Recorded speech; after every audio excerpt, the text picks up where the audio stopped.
Move over, McLaren F1. Step aside, Koenigsegg CCR. Nice try, Ultimate Aero TT, but Bugatti has you all beat. The new Veyron Supersport makes 1,200 horsepower, 1,106 pound-feet of torque, and just shattered the production land speed record. How fast?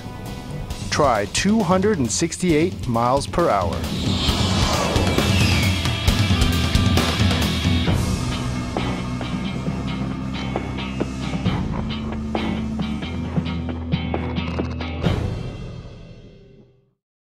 To find out how it all went down, we talked to Pierre-Henri Raffinal, the pilot of the Veyron Supersport during its record-breaking run. Okay, so I'm here with Pierre-Henri Raffinal. He's Bugatti's official pilot and also the world record holder for the production car top speed record. Now, Pierre-Henri, tell me, what exactly did you do when you did the top speed record? Basically, we tried the car on overall, which is based in Erlising, which is in Germany, where we're doing all the tests for all the private car and the future car.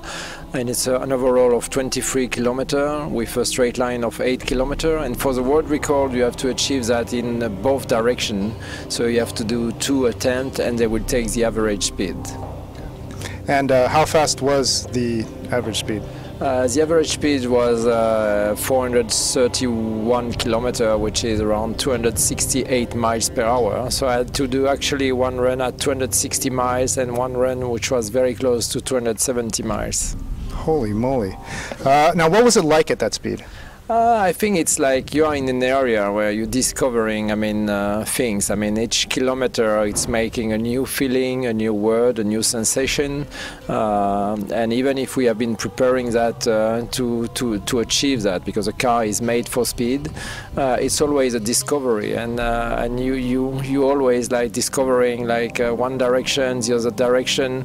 The tarmac is different from one direction to the other direction. Is when like you're shaving, one side is smooth, the other one is more rough, and it's the same with tarmac, and it's an old experience, a lot of stress coming out of that things, because you know that if something is going wrong, you have a basic chance not to come back to the pits to tell your engineer what was wrong. So it's like stressful, but also super exciting.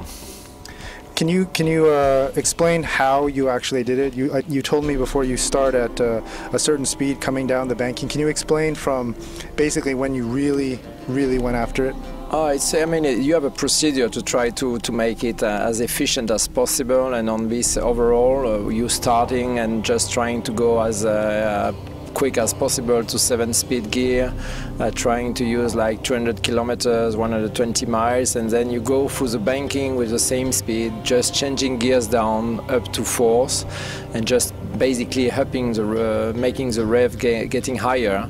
And then when you are out of the banking, you just like let the gears going up 4th, 5th, 6th, 7th, and you just try to stay in the middle lane and wait to see the figures stopping to the counter. I see. So what was the feeling like when you knew you had it? Like when you did that, say, close to 270. We knew anyway that we were going to beat the world record, because we beat it not by a small margin. So the margin was massive, but it was like a little bit unexpected. The speed would reach it because it was over the target. The target that our engineer and our boss was targeting was 425 kilometers plus something, and we achieved 431 average. So we were like at the highest average speed we could reach. The weather was very good, there was no wind, good temperature, everything was working well. And then we knew we were going to beat it, but not at that speed. But what is the 1,200 horsepower, $2.8 million Supersport like to drive? We found out in the hills of southern Spain. Okay, so here we are. First time in the Bugatti Veyron Supersport, and I'm about to put the throttle all the way down for the first time. Are you ready? Let's go.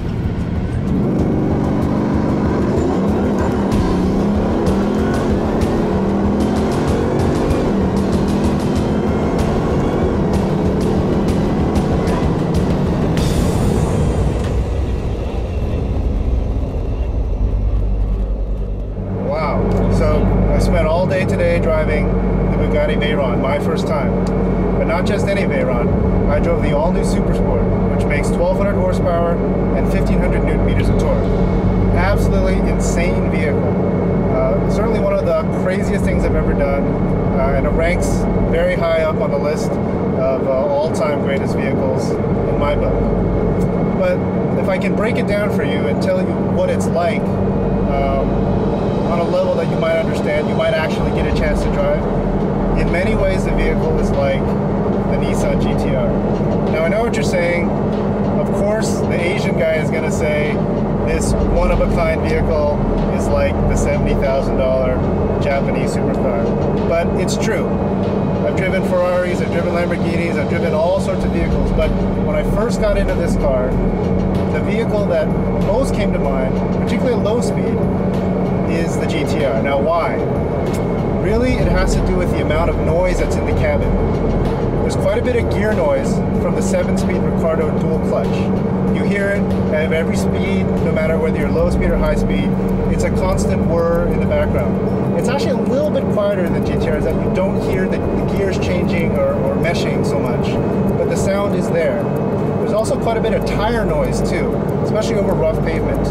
Again, it's not bad, but over a long period of time, it could be quite draining. Your ears feel very full, and you have this constant rumble, as you just heard, from the pavement. But in every other aspect, this car really is like no other. When you step on the acceleration pedal, on the gas pedal, the thing just goes. It is absolutely phenomenal. Watch this.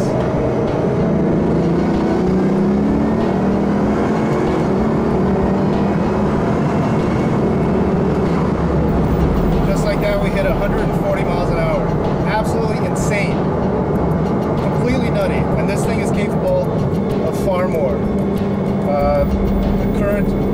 It is the current record holder for world's fastest production car, well over 260 miles an hour. Absolutely insane. So I love it. It's very fast. It's actually very easy to drive. But I don't think I'll be able to buy one. I don't think you'll be able to buy one, because the thing costs about $3 million and they're only making 30 of them.